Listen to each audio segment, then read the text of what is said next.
পৰিছে গুৱাহাটীৰ কেইবাখনো পাহাৰ এটা সাংসদকৰ বিষয় বা এটা চিন্তনীয় বিষয় হৈ পৰিছে আৰু এই সমগ্ৰ ঘটনাক লৈ উদ্বিগ্ন হৈ পৰিছে অসমৰ মুখ্যমন্ত্ৰী ডক্টৰ হিমন্ত বিশ্ব শৰ্মা আৰু তেওঁ ইতিমধ্যে সাৱধান বা হুংকাৰ দিছে এই সকল যিসকল বেদখলকাৰী মিয়া আছে গুৱাহাটীৰ বহুকেইখন পাহাৰ ইতিমধ্যে মিয়ায়ে দখল কৰিছে অসমৰ ইতিমধ্যে বিভিন্ন প্ৰান্তত য'ত আচলতে উচ্ছেদ অভিযান চলি আছে বেদখলকাৰীৰ পৰা অসমৰ খিলঞ্জীয়া লোকসকলৰ যি ভূমি সেয়া উচ্ছেদ কৰি তেওঁলোকৰ হাতত গতাই দিয়া হৈছে অসমৰ বনাঞ্চলকে আদি কৰি বিভিন্ন চৰাঞ্চল বা বিভিন্ন অঞ্চল য'ত আচলতে এনেধৰণে অবৈধ দখল চলি আছিল বা দেখিবলৈ পোৱা গৈছে যে বিগত সময়ছোৱাত গোৱালপাৰাকে আদি কৰি যিবোৰ বনাঞ্চল বা যিবোৰ আমাৰ দাঁতিকাষৰীয়া যিবোৰ অঞ্চল যিবোৰ আচলতে বেদখলকাৰীৰ কবলত আছিল সেইসমূহত উচ্ছেদ অভিযান চলি আছিল আৰু এইবাৰ গুৱাহাটী পাহাৰটো উচ্ছেদ অভিযান চলিব যিবোৰ উচ্ছেদ চলোৱা হ'ব কেৱল মিয়াৰ ওপৰত মুখ্যমন্ত্ৰী ডক্টৰ হিমন্ত বিশ্ব শৰ্মাই এটা কথা স্পষ্ট কৰি দিছে যে কিছু স্থানৰ অপপ্ৰচাৰ চলিছে যে উচ্ছেদ চলিব অসমৰ পাহাৰত থকা লোকসকলৰ ওপৰত কিন্তু তেওঁ এটা কথা স্পষ্টকৈ ঘোষণা কৰিছে যে অসমৰ ভূমি বা অসমৰ পাহাৰ বা গুৱাহাটীৰ পাহাৰ যদি মিয়াৰ দখলত আছে সেই মিয়াই কিন্তু সেই স্থান ততালিকে ত্যাগ কৰক নহলে উচ্ছেদ অভিযান চলিব অতি কম দিনৰ ভিতৰতে একাংশ মিয়াই গুৱাহাটীৰ পাহাৰৰ মাটি দখল কৰি আছে আৰু এই গুৱাহাটীৰ পাহাৰত থকা মিয়ালৈ যাব উচ্ছেদৰ জাননী আৰু চৰকাৰী ভূমি বেদখল কৰা মিয়াৰ বিপদ অনিবাৰ্য বুলি মন্তব্য কৰিছে মুখ্যমন্ত্ৰী হিমন্ত বিশ্ব শৰ্মাই আমি তেওঁৰ মন্তব্য আগবঢ়াই ল'ব বিচাৰিম উচ্ছেদ খালি মিয়াৰে হয় অসমত অসমীয়াৰ কেনেকে উচ্ছেদ হ'ব গতিকে এইটো যে এটা অসত্য কথা প্ৰচাৰ কৰি আছে এইটো এটা টেলিভিছন চেনেলে প্ৰচাৰ কৰি আছে যেটা ইলেকশ্যনৰ দিনাখন এটা উচ্ছেদ নহ'ব পাহাৰৰ মানুহখিনিয়ে নক'ব জানো আমাক ইমান টেনশ্যন ইমান চিন্তাত অকল মিডিয়া কেইটাই পেলোৱালে বুলি ভাবিব নাই কওকচোন এখন নটিচ আছে নেকি নটিচ হ'ব গুৱাহাটীৰ পাহাৰৰ ওপৰত যদি মিয়া আছে মিয়াৰ ওপৰত নটিচ হ'ব কিন্তু অসমীয়াৰ ওপৰতো নটিচ নহয় উচ্ছেদ খালি মিয়াৰে হয় অসমত অসমীয়াৰ কেনেকে উচ্ছেদ হ'ব গতিকে এইটো যে এটা অসত্য কথা প্ৰচাৰ কৰি আছে এইটো এটা টেলিভিছন চেনেলে প্ৰচাৰ কৰি আছে যেটা ইলেকশ্যনৰ দিনাখন এটা উচ্ছেদ নহ'ব পাহাৰৰ মানুহখিনিয়ে নক'ব জানো আমাক ইমান টেনশ্যন ইমান চিন্তাত অকল মিডিয়া কেইটাই পেলোৱালে বুলি ভাবিব নাই কওকচোন এখন নটিচ আছে নেকি নটিচ হ'ব গুৱাহাটীৰ পাহাৰৰ ওপৰত যদি মিয়া আছে মিয়াৰ ওপৰত নটিচ হ'ব কিন্তু অসমীয়াৰ ওপৰতো নটিচ নহয় উচ্ছেদ খালি মিয়া গতিকে সেই মিয়ালৈ আৰু সেই মিয়াৰ বিপদ অনিবাৰ্য বা সেই মিয়ালৈ হুংকাৰ দিলে মুখ্যমন্ত্ৰী ডক্টৰ হিমন্ত বিশ্ব শৰ্মাই তেওঁ ইতিমধ্যে উল্লেখ কৰিছে যে অপপ্ৰচাৰ ভুল নাযাব সকলোকে স্পষ্ট কৰি ঘোষণা কৰা হৈছে যদি পাহাৰৰ মাটি মিয়াৰ দখলত আছে সেই মিয়ালৈ যাব উচ্ছেদৰ জাননী আৰু আগন্তুক সময়ত অসমত এনেধৰণৰ যি উচ্ছেদ অভিযান সেই উচ্ছেদ অভিযান অব্যাহত থাকিব ইতিমধ্যে বহু বনাঞ্চল আমি বেদখলমুক্ত কৰিছো বুলি মুখ্যমন্ত্ৰী ডক্টৰ হিমন্ত বিশ্ব শৰ্মাই ঘোষণা কৰিছে গতিকে এনেধৰণে আমি বনাঞ্চল বা অসমৰ ভূমি বা অসমৰ মাটি আমি বেদখলকে কবলৰ পৰা মুক্ত কৰিব বিচাৰিছো আৰু অসমৰ লোকসকলক অসমৰ খিলঞ্জীয়া লোকসকলে নিজৰ ভূমি বা নিজৰ ভূমিপট্টা বা নিজৰ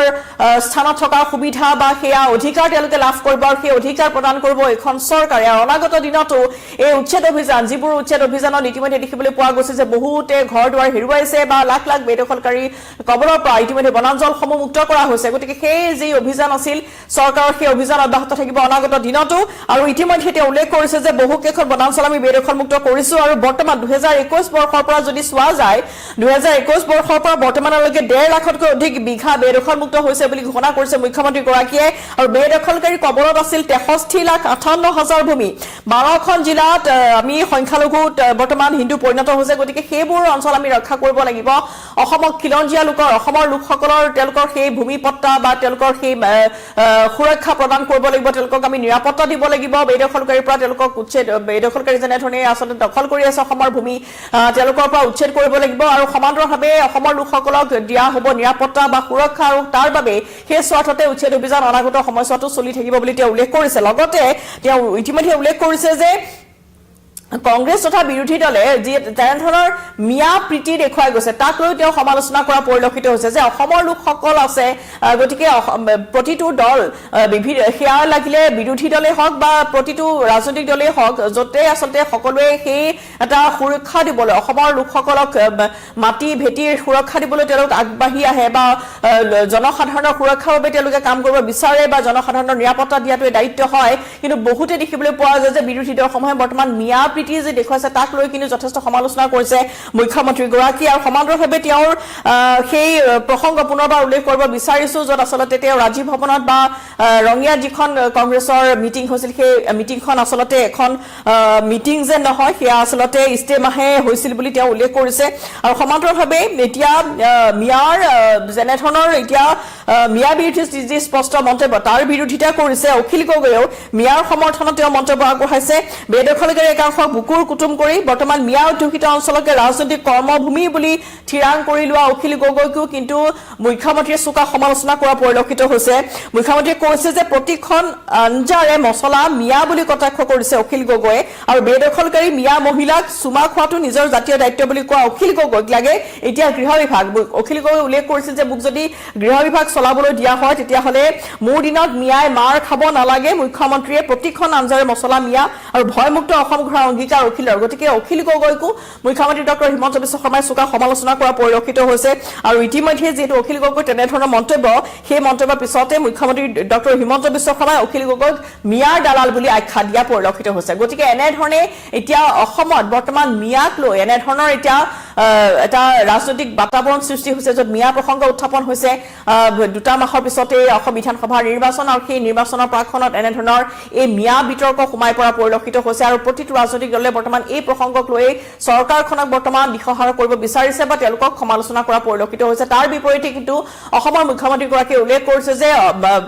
গুৱাহাটী মহানগৰী বা অসমৰ বিভিন্ন প্ৰান্তত বৰ্তমান মিয়াই যেনেধৰণে দখল চলাই আছে সেই দখল কিন্তু কেতিয়াও সহ্য কৰা নহ'ব আৰু অনাগত দিনতো এনেধৰণৰ যি উচ্ছেদ অভিযান আছে সেই উচ্ছেদ অভিযান চলি থাকিব অনাগত দিনতো আৰু বৰ্তমান বেদখলকাৰী কবলত থকা 63,58,000 ভূমি আমি মুক্ত কৰিছো আৰু অসমৰ মাটি আমি বেদখলকাৰীৰ পৰা মুক্ত কৰিম বুলি মুখ্যমন্ত্ৰীগৰাকীয়ে ইতিমধ্যে